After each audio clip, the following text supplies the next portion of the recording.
Hello दोस्तों, आज हम इस वीडियो में माता सती के 91 शक्तिपीठों की स्थापना किस तरह से हुई और आज वे जो 91 शक्तिपीठें कहाँ कहाँ पर स्थापित हुए और किस नाम से माता सती को पुकारा जाता है, सब इसी वीडियो में हम करेंगे। तो वीडियो के लास्ट तक बने रहें।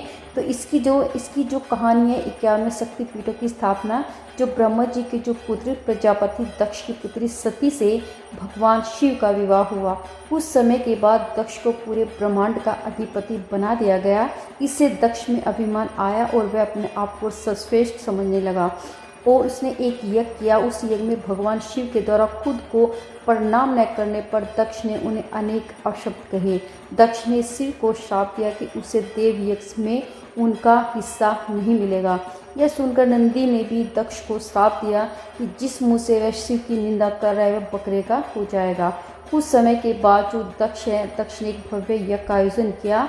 उसमें सभी देवी देवताओं को बुलाया गया, पर अभिमानी दक्ष ने शिव को उस यज्ञ से बहिष्कृत कर दिया। किसी भी तरह सती को यह पता चला तो उन्होंने शिव से उस यज्ञ में जाने की अनुमति मांगी। पहले तो शिव ने उन्हें समझाया, पर जब वे नहीं मानी तो उन्होंने सती को वहां जाने की अनुमति दे दी।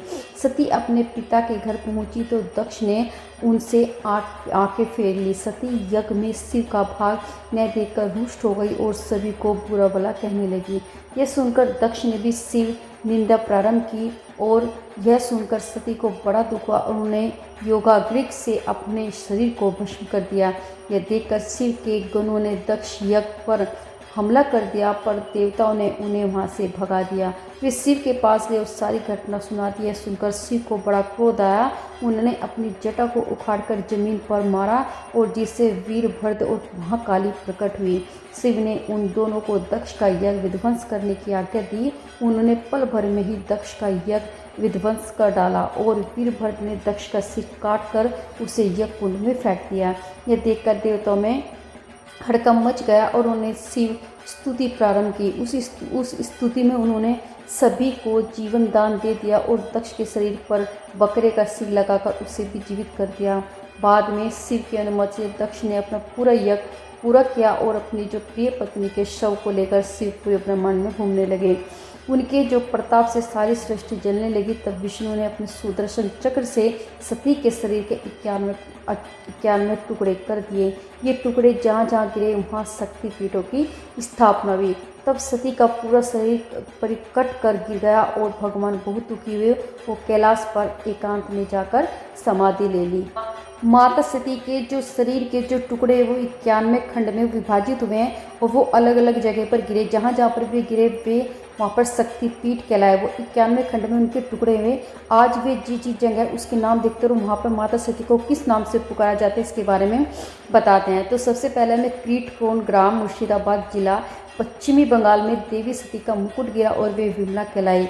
मणिकर्णिका घाट काशी वाराणसी उत्तर प्रदेश में देवी सती का मणिकर्णिका गिरी और वे वहाँ पे विलाक्षी और मणिकर्णी के रूप में प्रसिद्ध हुई।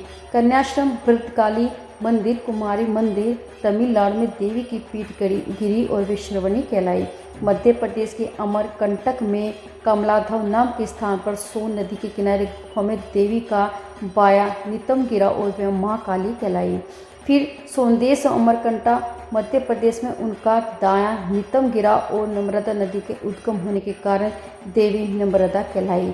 नैना देवी मंदिर हिमाचल प्रदेश के बिलासपुर जिले में शिवालिक पर्वत पर स्थित है। यहाँ देवी सती की आंख गिरी और वे महर्षि मंदिरिनी कहलाई। देवी सती की नासिका गिरी और सुगंध बांग्लादेश में शिकारपुर परिसल में 20 किलोमीटर दूर सोन नदी के किनारे यहाँ वेदी सुनंदा कहलाती है। अमरनाथ पहलगांव कश्मीर के पास देवी का गला गिरा था और वे यहाँ पर महामाया के रूप में स्थापित हुई। ज्वाला देवी कांगड़ा हिमाचल प्रदेश में है जहाँ देवी की जीभ गिरी थी और उनका नाम वहाँ पर सिद्धिदा या अंबिका कहलाई। जालंधर में पंजाब में छावनी स्टेशन पर निकट देवी तालाब में उनका बायां वृक्ष गिरा और वे वहाँ पर त्रिपुर मालिनी के नाम से स्थापित हुए। अम्बाजी मंदिर गुजरात में देवी का हृदय गिरा और वे वहाँ पर अम्बाजी कहलाई।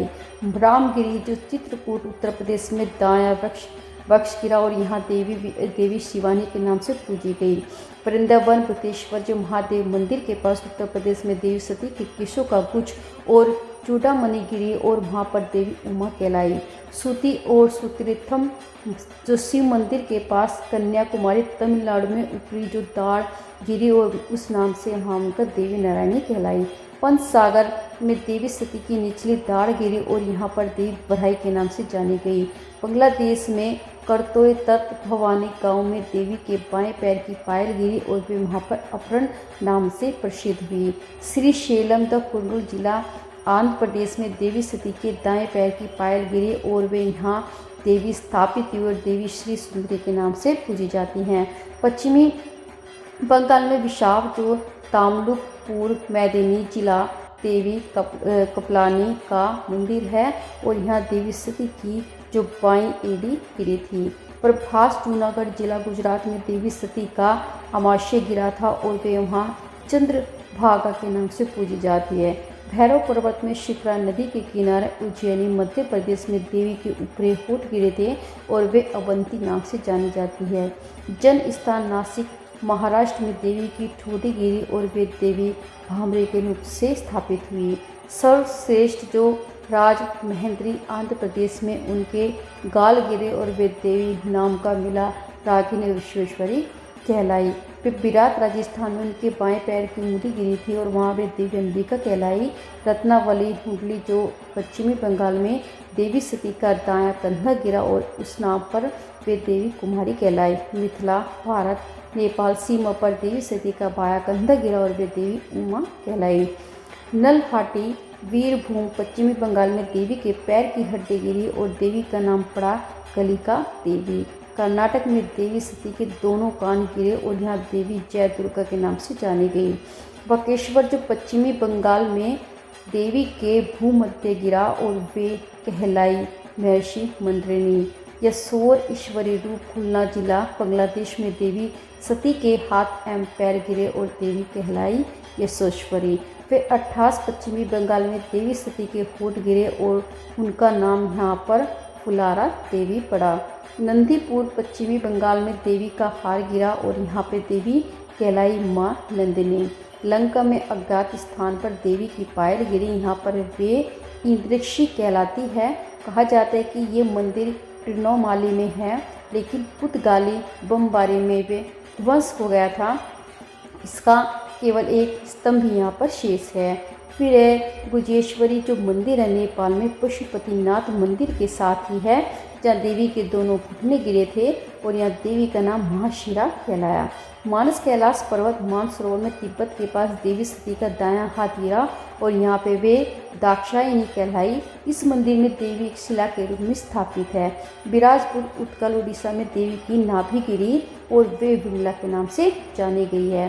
गंडकी नदी के तट पर पोखरा नेपाल में मुक्ति नाथ मंदिर में देवी का मस्तक गिरा और वहाँ पे गंडकी चंडी कहलाई।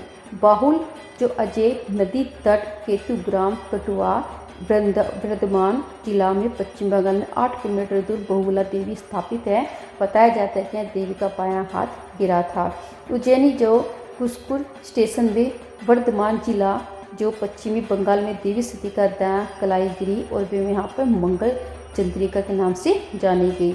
माताबाड़ी पर्वत शिखर निकट राधा किशोरपुर गांव उदयपुर त्रिपुरा देवी का दायां पैर गिरा और देवी त्रिपुर सुंदरी कहलाई।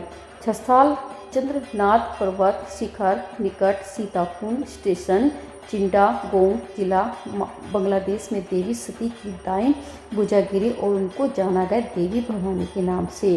फिर आया त्रिशोत्र सालवाड़ी गांव बोड़ा मंडल जलपाईगुड़ी पश्चिमी बंगाल में देवी का बायां पैर गिरा और भ्रामरी कहलाई। कामगिरी कामाख्या नीलांचल पर्वत गुवाहाटी असम में उनकी योनि गिरी और वे देवी कामाख्या के रूप से प्रसिद्ध हुई। जुगाड़िया जो खीरग्राम जो वर्धमान जिला पश्चिमी बंगाल में उनका दायां पैर का अंगूठा गिरा और उनको यहाँ जाना गया देवी जुड़ाया के नाम से। काली पीठ काली घाट कोलकाता में देवी के पैर का अंगूठा गिरा और वे यहाँ पर महाकाली के नाम से जानी गई। प्रयाग संगम जो इलाहाबाद उत्तर प्रदेश में देवी सती के हाथ की उंगली गिरी और वे यहाँ माँ ललिता के नाम से जानी गई। काला जोर गोर भोग जो गांव फांसी पर्वत जयंतिका परगना सिलहेट जिला बांग्लादेश देवी की बाई जंगा गिरी और यहाँ देवी जयंती के नाम से स्थापित हुई। कुरुक्षेत्र हरियाणा में देवी के पैर की एड़ी गिरी और यहाँ माता सावित्री का मंदिर स्थापित हुआ। फिर मणिबंध गायत्री पर्वत पुष्कर अजमेर में देवी की 2 पहुँचियाँ गिरी और यहाँ देवी का नाम गायत्री पड़ा। श्री सेल जैनपुर गांव के पास सिलहेट टाउन बांग्लादेश में देवी का गला गिरा और यहाँ का नाम था महालक्ष्मी। कांची कोपाई हिंदी पर पश्चिमी बंगाल में देवी की अस्थि गिरी और वे यहाँ पर देव गर्भ के नाम से स्थापित हुई। तो जितनी हमें जानकारी थी ये हमने आपको इसमें बताया। आज इस वीडियो में इतना ही। अगली वीडियो में नए टॉपिक के साथ, तब तक के लिए अपना ध्यान रखिए। धन्यवाद।